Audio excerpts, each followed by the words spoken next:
In a way, CPI is the first political party which came out with a resolution condemning the developments in Bangladesh. As far as the existing situation in Bangladesh is concerned, it's quite deplorable.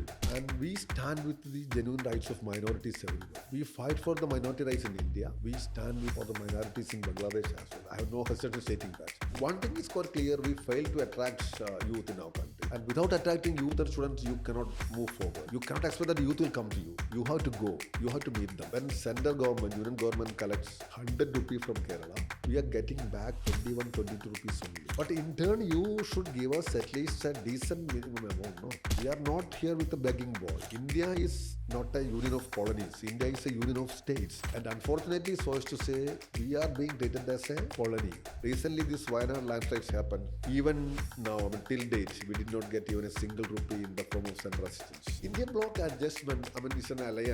It's a kind of adjustment. Adjustment for the time being. India alliance is a reality. It should continue. But Congress must be very serious about this. Welcome to yet another interesting episode of the Statesman Talk. I'm your host, Anna Chaudhary, and we have here with us today Mr. P. Sandosh Kumar, who is a Rajya Sabha member from Kerala and also a former advocate. Sandoshji, welcome to the Statesman Talk. Thank you. So I'd like to ask you, you've been a lawyer and a student activist as well. What led you to transversing into politics? The point is that I was born and brought up in a communist family, so from North Malabar. Both my grandparents, paternal, maternal, were freedom fighters and they were Communist Party leaders. Okay. So obviously politics is my choice. And as far as I am concerned, I live in CPI and live for CPI and I die for CPI.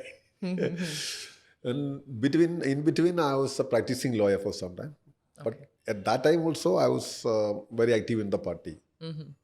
So as far as I am concerned, party and people, everything for me. Okay. All right. So, sir, I'd like to ask, what are your views on what's happening in Bangladesh right now? In a way, CPI is the first political party which came out with a resolution condemning the developments in Bangladesh. And I would like to tell you that CPI was instrumental in bringing Bangladesh a reality because it was with the help of Soviet Union only India could establish such a country called Bangladesh. Soviet Union helped immensely to get it happen. And Communist Party of India also took a big role in convincing the Soviet leadership at that point of time. These are all part of India's history. I don't know whether people remember it or not. True. But it's a reality in Indian history. And as far as the existing situation in Bangladesh is concerned, it's quite deplorable. Yes. And we stand with the genuine rights of minorities everywhere. We fight for the minority rights in India. Like that, we stand with for the minorities in Bangladesh as well. I have no hesitation stating that. Bangladesh Hindus are being targeted and because Jamaat-e-Islami is a very dangerous outfit. Why I oppose RSS? With the same reason I can oppose Jamaat-e-Islami also. So Jamaat-e-Islami and its activists are creating a hellbound situation in Bangladesh and the minority interests in Bangladesh must be protected. So CPI openly came out with a statement condemning the Bangladesh developments and that was in support of the Hindu minorities in Bangladesh. So you are in support of minorities, whether it's in India or any other country. Yeah, you're in support of minorities wherever there may be mistreatment. The point is that we are in support of, common man. We are a pro-people party, but minorities' interests must be protected. If you cannot protect minority interests in India, you cannot protect it in majority interests also in a way. Yes. So these are all interlinked. We all want a peaceful life, decent living. True. What is after all a common man want? Roti, kapra, makan. Good food, shelter, a peaceful life, education, and something for the future. Very true. Do we all need BMW cars? No luxury apartments, nothing. As far as the common man is concerned. True. So why can't we ensure the same? This is the politics is for this only. That's the minimum thing. So even after years of independence, we are nowhere near, achieving these targets. Yes. So instead of concentrating on such important things, these are become the agendas of political parties, especially the ruling front, some other outfits nowadays. So we completely oppose this stand, and we stand with people, and especially with minorities. It has nothing to do with religion. No, it may be Muslims in India, maybe Christians in India, and might be Hindus in Of Bangladesh, course. of course, and religious minorities are the linguistic minority. Yes. All other. No? And so, do you think that communism is a success in the world? Do you think that it is something that has a future in politics in India specifically? That's a very relevant question. The point is that communism, the so-called model of communism, has failed. So CPI has, no hesitation in accepting the reality. We do agree with you, but that is a particular model of socialism. What failed in Soviet Union and other Eastern European countries Also was a China. particular model of communism. In China, people should decide their destiny. The Chinese have every right to decide their destiny, their future. So we cannot comment on that. China claims that their model of communism is this. It may take years to reach the communist society, to the level of the communist society. And for them, it may take even 100 years to achieve the targets of socialism. So communism, theoretically speaking, after socialism only. So China has every right to decide their course of action. As far as our side is concerned, in India, the Communist Party stands for some very simple, small things. So small in the sense of very simple, ordinary things. Actually, we are not copying any other model. India is also unique. In its How can I say like that? Because we have a constitution, and we work according to the principles of the constitution, the guidelines of the constitution. So if one carefully analyzes our constitution, it's easy to understand what CPI is. It's completely Indian. So I think no political party can make a better constitution than ours. Don't take it amiss. If you go through it, we we accept the Indian realities. We understand what Indian culture is. So as far as my party is concerned, it's a completely an Indian political party. And the ideology of the party is for poor people, common man. It does not mean that we are against those who are rich. Yeah. Being rich is not a sin in our country. But what is happening in our contemporary India? Huge concentration of wealth in the hands of a few. True. So we all have a life, and all of us are, must be permitted to lead a decent life. This is the only thing. Basic rights, yes. Basic rights, minimum things.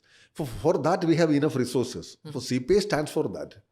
CPI stands for that. What is the big thing in CPI? Because CPI stands for these minimum things. For dignity of living, For of dignity the poor, of living. of That every is, person. so in short, that is our communism in India. So I think that agenda has relevance in our country. Yes. So if that is not relevant, what is relevant in our country?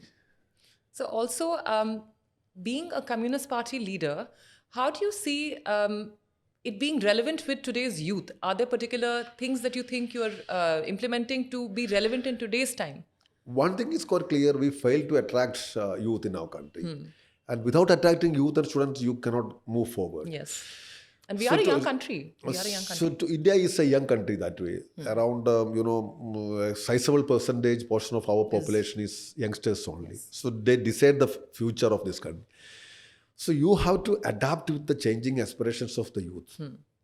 You cannot expect that the youth will come to you. You have to go. You have to meet them. So for that, you need a comprehensive approach in your style of activities, into the way of approach, and your ideology must also attract you to the youth. So CPI needs to revisit its plans and ideology. But that's surely in our, it's a target of, yet to be achieved. Okay, but are there any plans of how it will be achieved or not yet? Of course, party is going to celebrate the 100th anniversary of its inception. It started way back in 1925. So this year, the next year, 1925 is the 100th anniversary of the party's inception. So we have planned a lot of things, and for sure, this is one area where we are going to concentrate: the Focus on. youth and students. And we have a very powerful student organization called AISF. It was the one and only student organization which actively took part in India's freedom movement. Okay. So, in India, there are 2,798 political parties, according to the Election Commission. Election Commission came out with a not list of the number of political parties prior to the general elections 2024. So, and it is stated that we have 2,798 political parties. Some are regional, some are local. And almost all parties are having their own student wings also, interestingly, so as to say. But AISF is a different organization which took part in the India's independent movement. Many student leaders were shot. That such a glorious chapter added to India's freedom movement. But AISF, with its rich history, is not getting that many seats in universities. In Delhi elections, they did perform well. They didn't, even though they did not win even a single seat, they got some 3,000, 4,000 votes. But the point is that we have to recheck ourselves, revisit our areas, and I think we can do that. Okay. We And can. so, how about what are the burning issues that Kerala is facing right now, according to you? Maybe three. There are many. Number one, the Kerala is a developed place, no? So what you need is you have to advance further. Yes, For that, anywhere in the world you need money. of course. So we live in a federal structure. When central government, union government collects 100 rupee from Kerala, we are getting back 21, 22 rupees only. So this is the strange situation. So you take 100 rupee from our side, okay, good, because you have to run the government, it's under defense, and many other issues are related to the center only. You take it, railway, defense, many key areas are under the control of central government only. So you do it. But in turn, you should give us at least a decent minimum amount, no? We are not here with a begging bowl. You're contributing to the You contribute nation. to the nation. And suppose one Kerala purchase something, in a way he's contributing to the national exchequer. So in turn, we have every right to get something back. I'm not blaming, or I'm not, trying to make it a point in the sense that UP is getting 70 rupees, Bihar is getting 56 rupees. It's not my concern. Let them get 100 rupees. But the point is that we should get our genuine share. That is being continuously neglected by the Government. because you have certain criteria, that are norms. So with these norms, you cannot, advance more. For example, Kerala education near total. We have good schools, and our school education system is excellent. We have certain shortcomings in the field of higher education, but our school education system is excellent. Our healthcare system is excellent. And these developments became now detrimental to the interest of the state, because you will not get money. Okay. So you have achieved this much, and why do you money? This is the approach. So we have to, address with the new situation, new challenges are there. So to cope up with that situation, you need money, and that is being continuously denied. And in the federal structure, the point is that the meaning of federalism is getting vanished day by day under the current regime. India is not a union of colonies. India is a union of states. Yes. And unfortunately, so as to say, we are being treated as a colony. That's what it is. So if we get money, we will overcome everything. So in short, the financial stringency and the sender's stepmotherly approach towards Kerala is the most important issue which Kerala is facing now. Let me add you one more thing. Recently, this Wayanad landslides happened. I live in Kannur, which is adjacent, next to Kannur. Wayanad, sorry. I have been there for more than 10-15 days, because these landslide affected areas are familiar to me. Even now, till date, we did not get even a single rupee in the form of central assistance. by explaining, dilly-dallying logic explanations, we denied uh, center assistance. Did not get even a single rupee till date. So what kind of an approach is this? Why do you think that this kind of step-brotherly treatment is meted out to Kerala and certain other states which are contributing so heavily to the overall budget? I can offer you one logical explanation to that. That is the politics of Kerala. The politics of the government of Kerala. And the politics of people like me. In the sense of Kerala, we have a very good social structure there. And the social fabric and harmony in Kerala is quite exemplary. It's a matriarchy. Yeah, of course. Then the point is that ideologically Kerala is unfit to the current regime's, center regime's ruling dispensations aspirations. That could be the one and only reason. Apart from that, I'm unable to find any other reason. Okay. And sir, what are your views on the current union budget? Union budget is to be presented in the, likely to be presented after 2-3 months. So the thing is that central government is facing a lot of crises. Even though they claim that the country is developing this, that, but one thing is quite clear. Price hike is abnormal. Sky-hitting prices are there everywhere. I don't know whether the top politicians and bureaucrats are aware of this, because they are not going to going to the market and purchasing anything. Yes. No, so okay, go to the market and try to fetch something to your home. Then only you can understand the gravity of the situation. Sky-hitting, and even sky-hitting is not the apt term to be used. So common man's life is miserable. And unemployment is at its peak. See, if you ask a government official or someone who is related to the ruling dispensation, his answer may be different. But after all, the moving field is gig economy only. Gig workers, they are getting job. This unorganized and getting very big amount. Swiggy, Zomato, you have a number of people to work in that field. You are diverse. I'm in touch with most of them in the sense that I keep talking to them. So what they are getting actually, it's very meager amount. And gig economy is developing. So when you see the picture, okay, it's good that economy is moving. Not permanent jobs, not decent jobs. Correct. So somehow people want to make their living, no? So what to do? Because you have to survive. What do you do? So that is the only thing. This is mainly happening.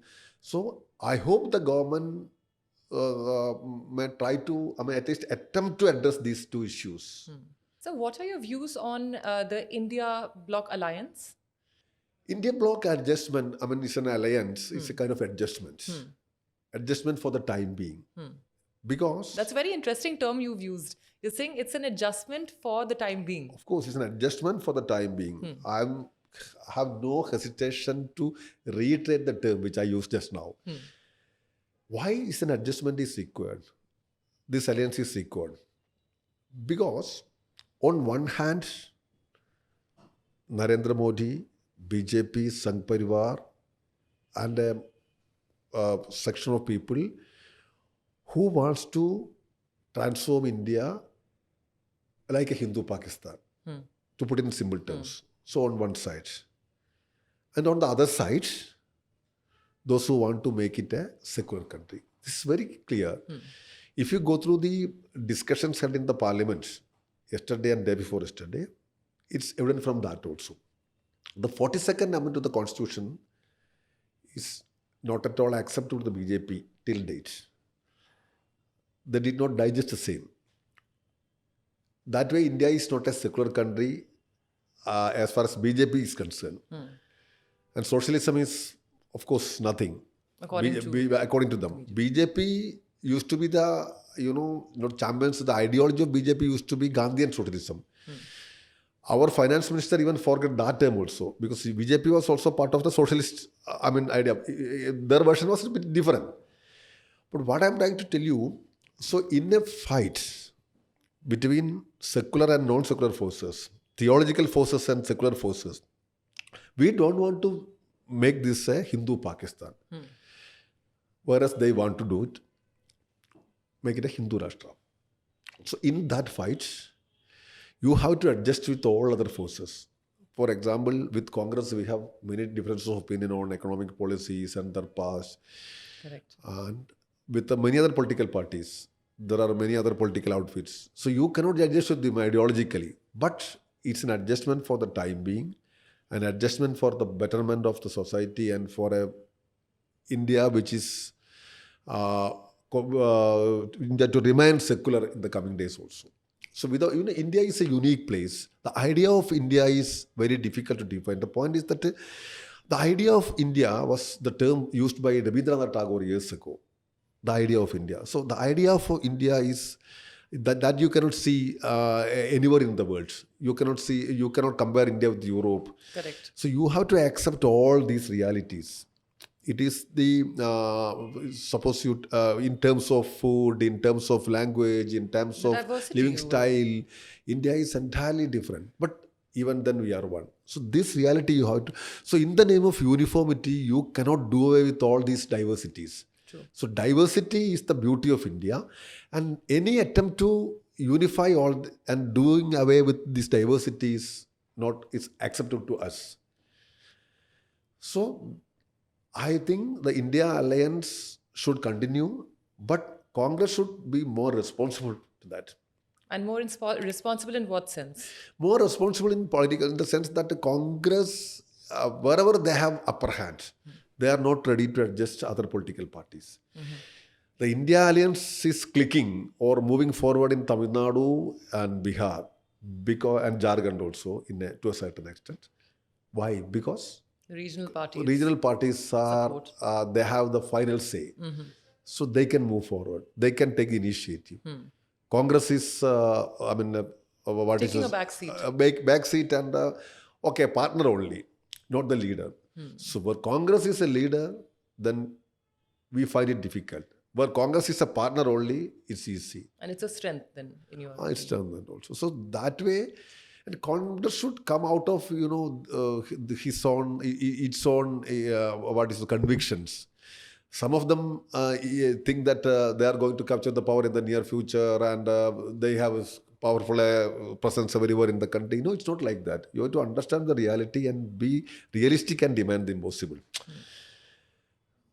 So CPI is an integral part of that, and we are the sufferers also. No, so in the name of this unity, we have to drop the idea of contesting in Manipur, where we have a significant presence, because only 2 seats are there. If CPI contests in these seats, it will be detrimental to the interest of the India alliance. So we have what is constrained to drop the idea of contesting that. It happened in Jharkhand.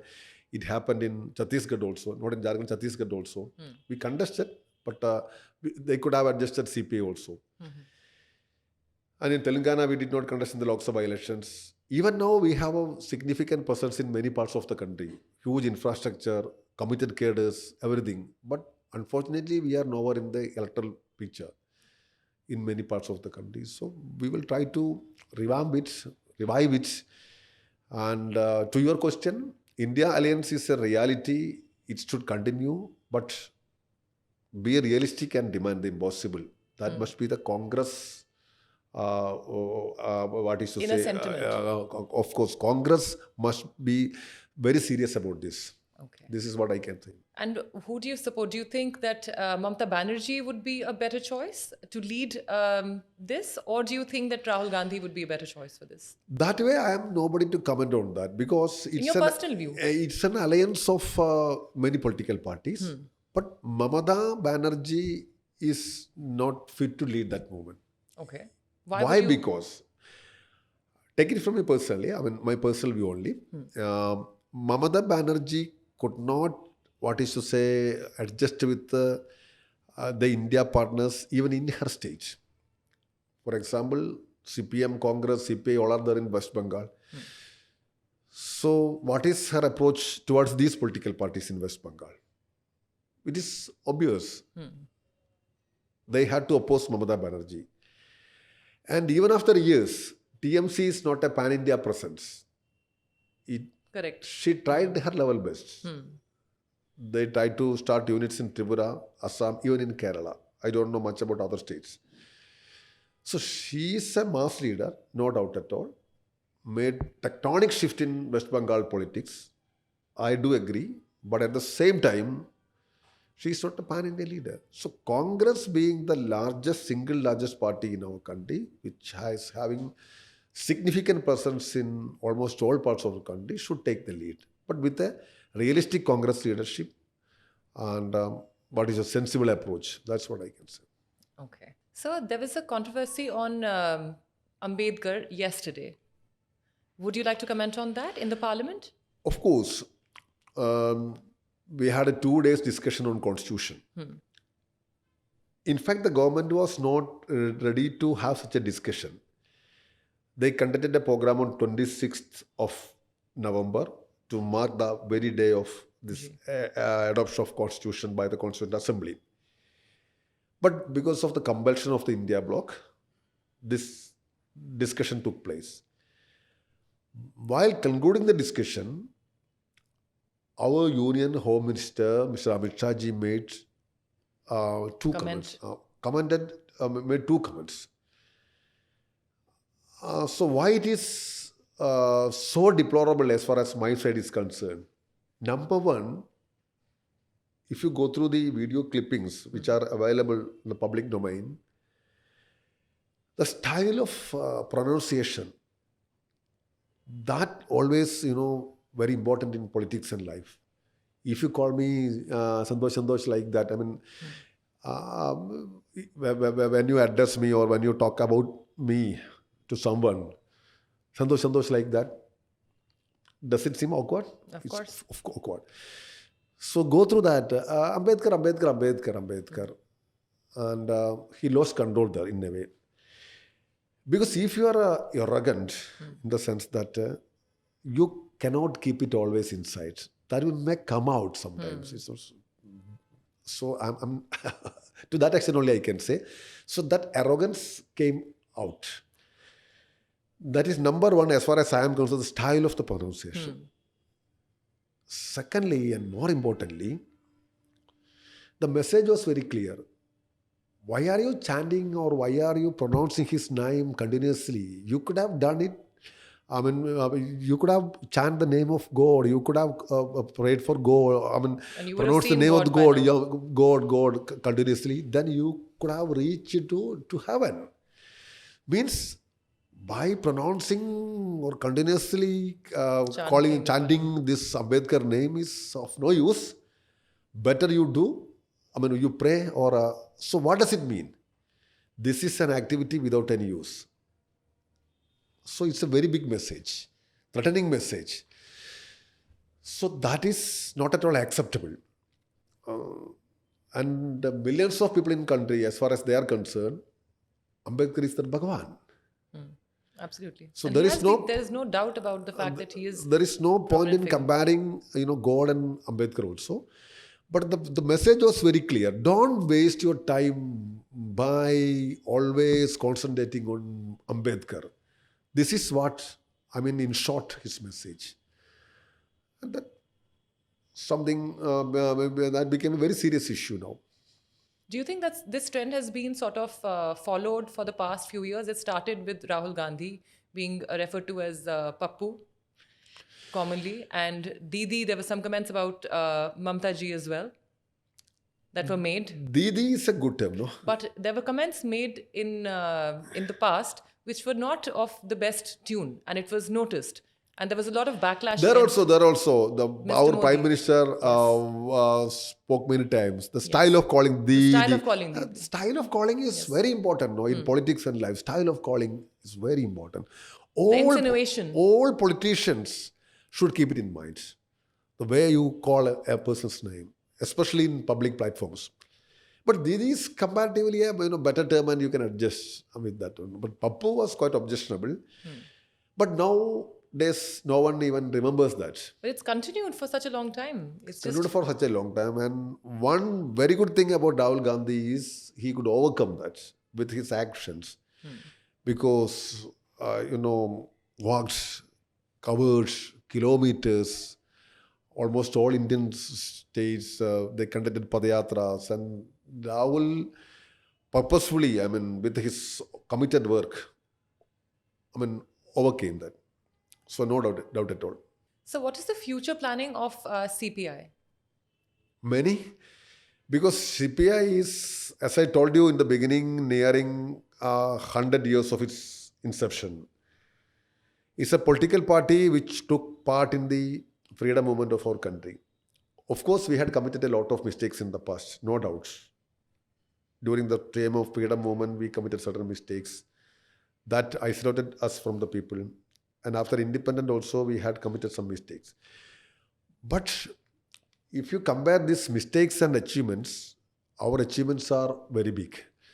In the sense that we try to shape Indian politics in many ways. We contributed immensely to the national freedom movement. Our contribution to the Constituent Assembly was also significant. And against terrorism and other elements, we fought like anything. CPI lost more than 200 leaders, including parliamentarians, members of Legislative Assembly, in its fight against Khalistan terrorism in Punjab. But if you now, check the Punjab politics of contemporary Punjab politics, CPI is nowhere in the picture, in the sense that we don't have any MLAs, no members of parliament in Punjab. But compare with Aam Aadmi Party, Congress Party, BJP, who are having some members of parliament and who are controlling the Punjab government. Our legacy is far, far better. But in the sense that our people sacrificed their life. They were shot dead in Punjab, in the Punjab campus, in streets of Punjab, students, youths. And what happened to us? I'm not blaming them. Those parties, like Aam Aadmi Party or Congress Party, we failed to, transform it into electoral achievements. We fought sincerely, seriously. Our cadres lost life. But we actually practically failed to understand the mindset of people and to professionalize ourselves to cope up the changing situation. So politics has completely changed, no? Your past is glorious, so you cannot live with that past memory. Of course. So you have to move forward. So past is a source of energy for us, and with that energy, with a new outlook and vision, we will move forward. That's what I'm hoping for. So, what are your views on the Uniform Civil Code? This Uniform Civil Code, as far as my party is concerned, we oppose the concept of Uniform Civil Code. In our country, which is so diverse, so you cannot even uniform the civil laws among Hindus. For example, we have many tribal groups. We have many SC castes and hundreds of castes. SCs. Yes, and also the North-South divide. North-South Customs divide very also. different. So how can you uniform all these civil laws? It's a big question. So people think that it's a Hindu-Muslim question only. That's how it's being presented. It's how it's being presented. But see, you have to take into this in a very large perspective. Among the tribals, there are hundreds of civil laws. So are you going to adjust with all these things? No. So it will be very difficult for a country like India to accept it. And that is why you are opposing, of course, it is in the directive principles of state policy. I do agree with that. But it's not time. We're not ready for it right now. Right now, we are not ready for that. It may take years. So why are you in a hurry? You have many other issues to solve it. And More pressing issues. More pressing issues. So when we talk about the directive policies mentioned in the Constitution, there are many other areas. Why are not concentrating on this? So the point is that your attempt should not be to divide the country. This identity politics is getting a say in everywhere. Identity politics is comparing in a way many leaders, many societies in the world. That should not, and in India also, lots of people are advocating for, politics is being mainly controlled by caste outfits and religious outfits. So, but CPI's appeal is that political leaders should not concentrate on these issues. Of course, caste is an Indian reality. We cannot do with it in one fine morning. But please concentrate on other issues, poor people issues. That are more pressing. Whatever may be your caste, you need to, get food, shelter, employment, education, basic minimum things. You people are not getting it, but people are more interested in these kind of activities. Okay. This is the unfortunate situation. So to your question, UCC, this is no time to implement. We have to wait patiently for years. Okay. So there are much more pressing issues at hand that the government should actually focus their attention to. Of course. And their resources too. Many, as you said right now, pressing issues are there. So the government should concentrate more and more on that only. And so you think that Uniform Civil Code should be implemented, but in the far future, not anytime soon. And regional politics should not take precedence right now when it comes to religion. So if all can agree, so when you talk about Uniform Civil Code, what is the Uniform Civil Code? So whose personal laws are going to be implemented? So whether it is acceptable to all other communities and sections of society, this is the most important question. So you have to reconcile with that fact. That it's not practical and not applicable. So India is a diverse country with lots of religious groups and caste entities. Then how can you adjust with all these things, all these groups? It should be digestible to all these groups and it should not create further divides. That is our stance. And for BJP, it's a political agenda. So that is why we oppose the same. So, sir, what unique challenges do you actually face being a leftist political leader? Number one, after the implementation of this LPG, liberalization, privatization, globalization, a major section of our common people were marginalized. And with the marginalization of these sections, the marginalization of left also happens. Left lost its influence in many parts. Certain areas which used to be the strongholds of left were completely wiped off. And now we have to come back in regain our strength in many areas. But the mainstream media is not giving that much importance. So how can you sell your dreams? You have to sell your dreams, no? You have to sell your ideas. It's a kind of selling, I'm telling you. Of course. So how can you? In politics, that's very important. The media is being controlled mainly by what is the government. When this anti-corruption movement happened in Delhi, media projected that movement like anything. So can you imagine such a situation now? No. Because of media only, that got such a momentum and it attracted lakhs of people and that finally created a political party like Aam Aadmi Party. So how it happened? Media had a very big role, tremendous role in shaping that. But you cannot imagine such a movement now. No media will support you. I'm 100% sure on that. So for us, we have to be very patient, make use of each and every chance, circulate whatever you have to say, be with the people, fight for the people, a time will come with the novel ideas. That's what, the challenges are many and in identity politics is also a big challenge for us. So you cannot say, preach caste politics, identity politics that way. Politics is mainly concentrating on that only. Everywhere in India, religion-based, caste-based, section-based. So left cannot speak that kind of politics. That is also another issue. So these are Indian realities and you have to adjust with the Indian realities. You cannot say people are wrong. Your people are doing wrong things, so we are isolated. No. We have to adjust ourselves with many things. So moving on to, you've been a lawyer. What are your views? What do you think are the most disturbing trends when it comes to the way the judiciary is functioning? And the most disturbing maybe laws that have come up or have been altered in the past? Number one issue is the,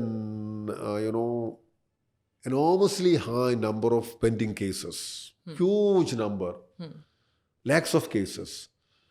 So it's very simple that delayed justice is denied justice. So denial of justice. Is justice denied, That's essentially. denied. That's happening almost all parts of the country. Rampantly, absolutely. Number one issue. That way, common men are slowly losing the faith in this system. Because if the system is not fetching you anything, how can you believe in it? Of course. All have, as I told you, one life and a short span of time. So what you can do? Number one. Number two, judges' vacancies are yet to be filled up. That is one of the reasons of this delay also. And thirdly, you are seeing people like Shekhar Kumar Yadav in the judicial system who openly advocates for majoritarianism. We were constrained to move an impeachment motion. Notice to impeachment motion was moved by some of us. Why it is? Because it's shocking to see that these kind of persons are there at the helm of affairs in Indian judiciary. How can you adjust with this? Those who are communal are there, as was evident from Shekhar Yadav's statement. So maybe may not be a major section, but there are people. You have to understand that way only. There are chances of people like Yadav. He might have come with an open statement, but this mindset is very much. And we stand for the reservation in judiciary also. Reservation is not a generosity. So you need to accommodate more and more people who are capable of doing that job. So top level judiciary is still lacking. This reservation. So we stand for that also. I don't want to comment on corruption because people say a lot about it, but I have no proof, so I'm not going to comment on that. But this, maybe some emerging trends that have actually made the headlines. Maybe you could comment on some of that. So it's not specific to any particular person, but there have been disturbing trends. There are disturbing trends, and what is to say? These disturbing trends must be an eye-opener to all of us, because judiciary should not be controlled by anybody. It must be impartial and independent. So that independence and impartiality must be kept. So what are your views on the current state of all democratic institutions in India? So the judiciary, the bureaucracy, politics. These are all, all-time relevant institutions, but under threat. Legacy is under threat. Because the ruling dispensation would like to transform this country in a negative way. The point is that they have no role in freedom movement, so that way they hate the legacy of the freedom movement also. For example, you take the case of this, planning commission. Planning commission is now, doesn't exist, and it's Nidhi Ayog. So these rulers are interested in name changing. In a fanatic state like Bangladesh and Pakistan also, all names are retained, at least for the time being, so to say. Here, government is indulging in this business of changing names and everything. And that way, they want to do it with the many, all systems. But these are not all systems. There are time-tested systems. So we have to fight for the same. Independence of judiciary and other institutions. Lots of monuments in Delhi. The All Parliament, for example. The All Parliament was a very nice thing. Historic building, yes. It was a unique building that way. But Central Hall was there. Now it has lost its relevance that way. In the sense that we have a new Parliament Mandiram, so-called Mandir. Of course, we are working there. But this all has now transformed to what is renamed as Samvidhan Sabha, like that. So the thing is that in Delhi also they are planning a lot of what is to say destruction and then reconstruction of these buildings. There's a roadmap for that. It's like the Taliban done in Afghanistan in a way. May not be to that extent, but Taliban tried to level best to do it with the Buddhist Buddhist. as well. So like that, it's a kind of Indian style of Talibanism, you can say. Okay. So, how does the CPI intend to address current issues like unemployment and price rise in India? No, wherever we are in power, means in Kerala, we try our level best to address these issues because we are in the part of the government. What's your approach or key ways that you actually address it as a party in power? There are many ways. The thing is that privatization. I mean, this reservation in private sector is one area which you have to concentrate. And moreover, more importantly, government should fill up existing vacancies. Around 10 lakh vacancies are still pending. Railways and almost all departments. Number three, government should come out with a concrete proposal to create employment. What they are doing, they are giving incentive to those people who are for what is doing research. I mean, what is to say this? There's a new scheme announced by our finance minister, which is of no use at all. There's internship business. Internship. So, but after internship, what they will do? And they have strange ideas like Agnivad also. So government should concentrate more and more this opportunities, employment opportunities. For that, you need money. So this direct taxation must be more. Corporate tax was reduced like anything. Corporates got lots of benefit. Do you think that's fair? I am not. Corporates are also reality. They should get the due share. I can't oppose it that way. I cannot mechanically, okay, so no, this is our way. All corporate entities must be banned or they should be punished with more huge tax. No, not that way. But you should take genuine share from them, minimum share. In the form of GST, common men are getting exploited day by day. So corporates are getting many benefits from the government of India. Lakhs of rupees, crores of rupees during these 5-6 years. Do you think those are unjustified benefits? Unjustified benefits of corporates. That must be stopped. And MSME sector is one area to be concentrated. But the MSME, there are lots of aspirations, lots of promises, lots of projects. But quite a number of these MSMEs are getting closed day by day because they are not in a position to cope up with the changing situation. They are not in a position to sell out their products. So government should recheck its policy and employment must be made the fundamental right of the citizens. That is our take. No? Employment, right to employment must be one of the fundamental rights. That may create wonderful results. And everyone would prosper as a result of that. Of course. And so what do you think about corruption? How do you think that the government is dealing with corruption? And has it increased or decreased? Corruption. Yes, in the past Corruption, tenure of this government. That's a very interesting question. As far as my political party is concerned, I can tell you, CPI is free from all these kinds of malpractices. Finally, corruption means what? It is the money of people. How a political party is getting crores of rupees. You can experience the extravagance of all political parties, not only at the time of elections, during other times also. How can they? It's people's money, simple. Corruption means misuse of people's money, no? True. So, almost all political parties are indulging in this practice, I am sorry to say. Nothing prevents them from taking money. Of course, you have to collect money.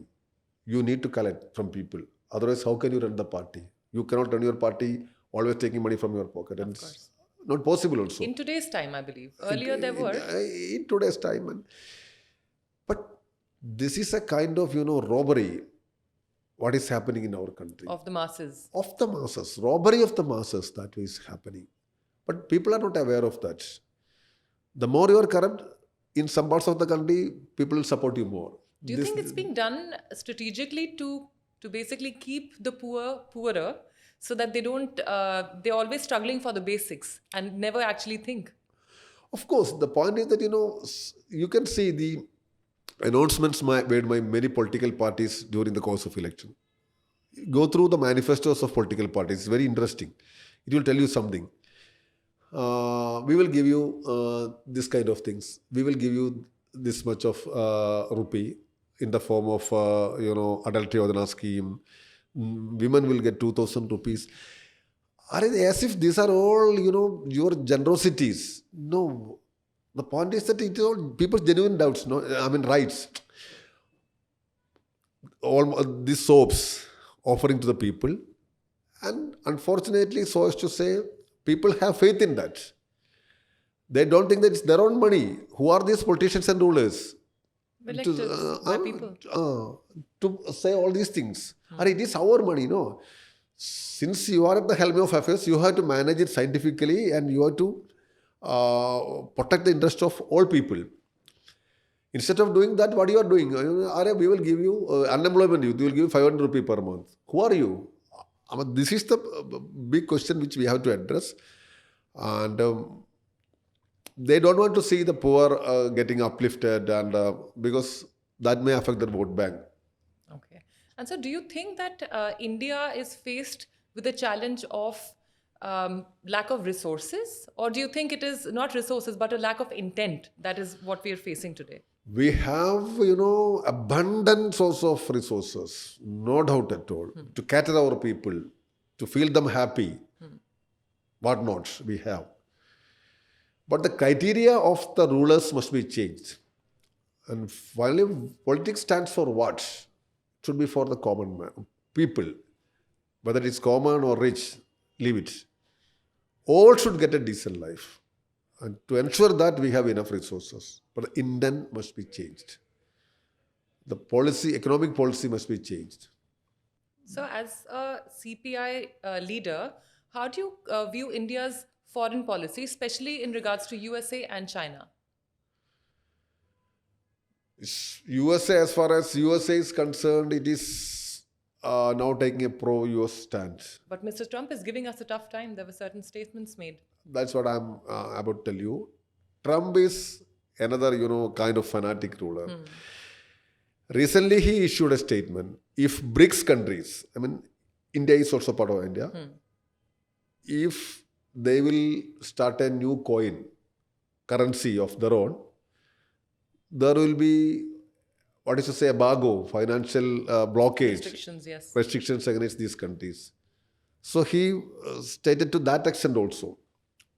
And India should, we have to take a very correct policy. Impartiality must be the backbone of all these things. Non-alien movement means what? Non-aliens means what? You have to adjust with the situation. You have to take positions according to the situation, not to offer blind support to any particular nation or country. So it should not be a blind supporter of Trump administration. There is a very close, connection between Indian government and US government, no doubt at all. But after the rebirth of Trump, it is likely to change. And with China, China is our neighbor, and we are part of CPI, and we have no hesitation in opposing China's encroachment policies. We oppose it many times. For us, no doubt. Whether it's China or Pakistan, that makes no difference at all. Chinese Communist Party is there. It does not mean that we are in close alliance with them and we are... No. We always stood with India's interests. And China also encroached a lot of our land. Yes. But there must be peaceful settlements because it should not lead to the casualties of our Jawans. No. They are there at the border. And in modern times, there is no point in killing each other. And the government should take initiative. And China, I can tell you, China Communist Party and the ruling party is having connection with almost all political parties on earth. In India, they have very good connections with BJP, Congress. Their roots are deep. Huh? Their roots actually go deep into all political parties. All political parties, including regional political parties. They invite even TDP. I don't know about YSR Congress.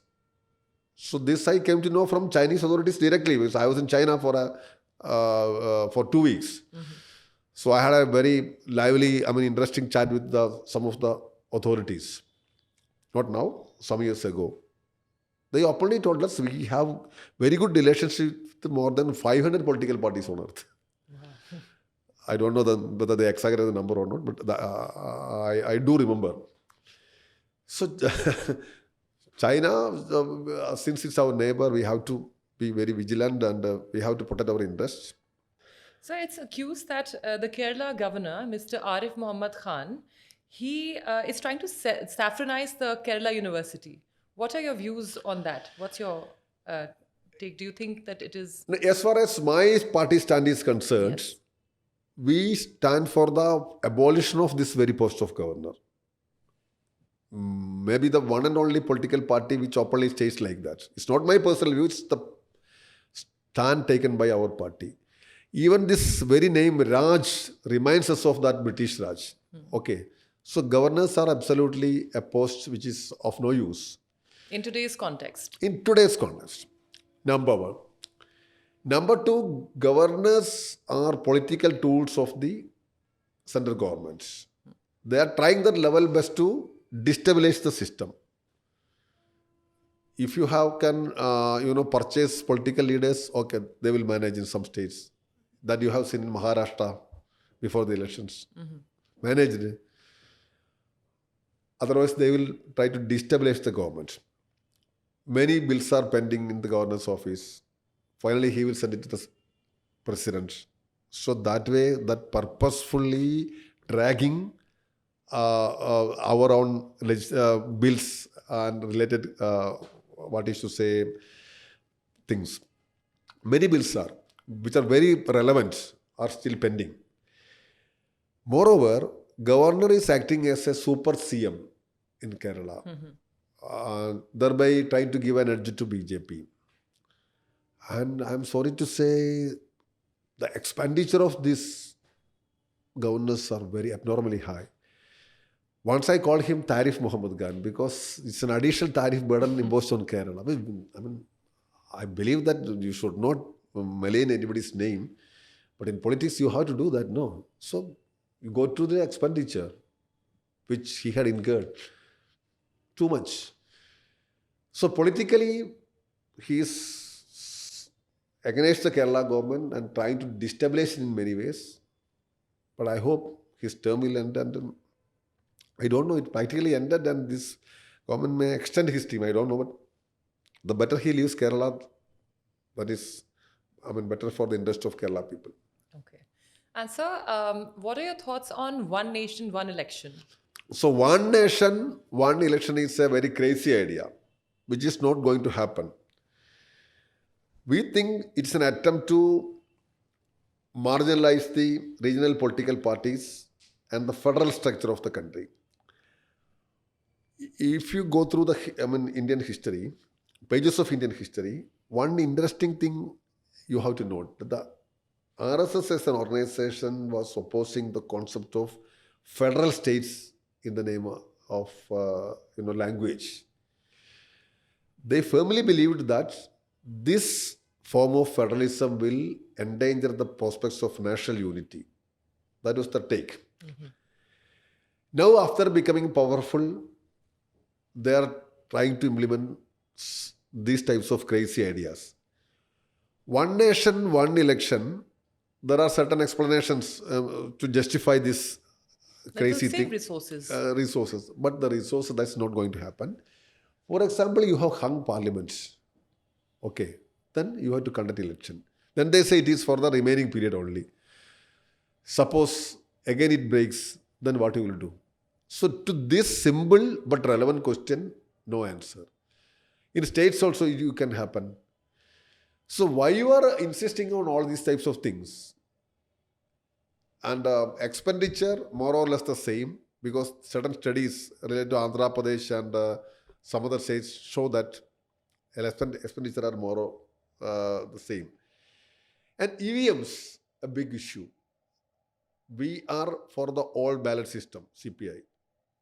Okay. We openly stated that also. It was the resolutions accepted in the party Congress. Congress means our national conference. That we are for the ballot system. Even in a country like USA, the old ballot system is still continuing. They have enough resources, they have technologically advanced country. Now, we have to keep all these EVMs for the 5 years, no? This much of EVMs you have to keep. Simultaneous election means. So why can't you think about that? EVMs can be manipulated. It's a non-fact to everyone. So there are chances of getting elections manipulated, hijacked, and it is quite unwanted in the Indian context. It is a reality that India is a federal structure, different times, different elections. Let us accept it as a reality. And to curb menace related to election, you need a thorough electoral reforms. For that, state funding of election can be considered. And this excessive influence of religious and caste outfits can be controlled.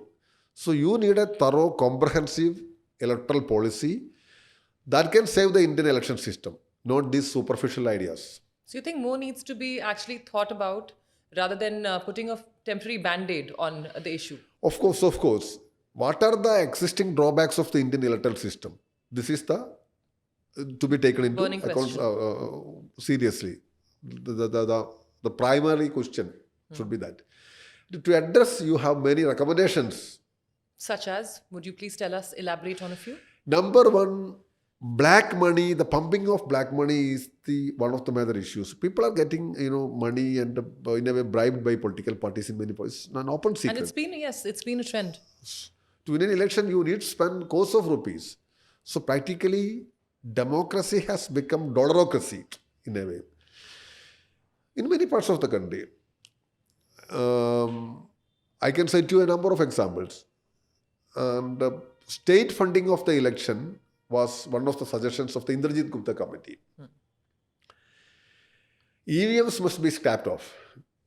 We have to go back to the old system. It may take time consuming, but bear with it. You have to go back. Thirdly, the anti-defection laws must be more strict. It's on paper now. And people who are switching over the royalty, within hours, should be banned from contesting elections. In the sense that, it's all because of money, they are shifting their positions, not because of any ideology. And caste communal elements influence must be controlled. So like that you can, and the voter turnout must be increased. Nowadays, it is below 60% only. A major section is not taking part in the system. And those who live in abroad, Pravasi Indians, they should get a chance to vote. How do you think they would be able to, how do you think that can be actually achieved on a practical level? In our times, there are 3-4 suggestions, modern times. One is, of course, this electronic voting system. So from there, with most Remote modern setup. softwares, you can. Second thing is proxy voting. For example, in a way, proxy voting is not the best way, but you have to adjust with if one is not available, so he can endorsed someone. That is still there in our election system, open vote system. And the setting up of booths there may not be possible, but that is also one of the ideas. But when we talk about Pravasi voters, foreign voters, in some countries there is no any form of democracy. In Gulf countries, True. no democracy. So you are arguing for implementing democracy in an undemocratic country. And that's not a very practical Idea. So these electronics devices can be make use of that. That's what I think, my party thinks. But we stand for that also. Okay. So don't you think that would actually pave a way for more manipulation in the elections? No. The point is that we have to protect the genuine interest of our people. Lakhs of people are out of India and they are serving the country. So those who serve the country should get a chance to take part in the electoral process. This is what. So how it is practical? We have to think about it collectively. And technology is advancing like anything. And ballot system also can be implemented there because you can send it. And if you start the process well in advance, you can make use of that also.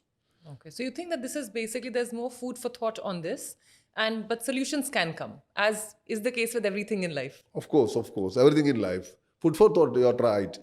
Then let the bureaucrats, like the technocrats, think about it. But And come up with solutions there should be a solution. I hope there will be a solution. in the near future. May not be in the near future, but anyway in the future. All right. Thank you so much for joining us, sir. It was amazing to have you. Thank you. Thank you for allowing me to take part in this discussion, interview. If you like this episode, then please like, subscribe, and comment on our videos. Thank you so much.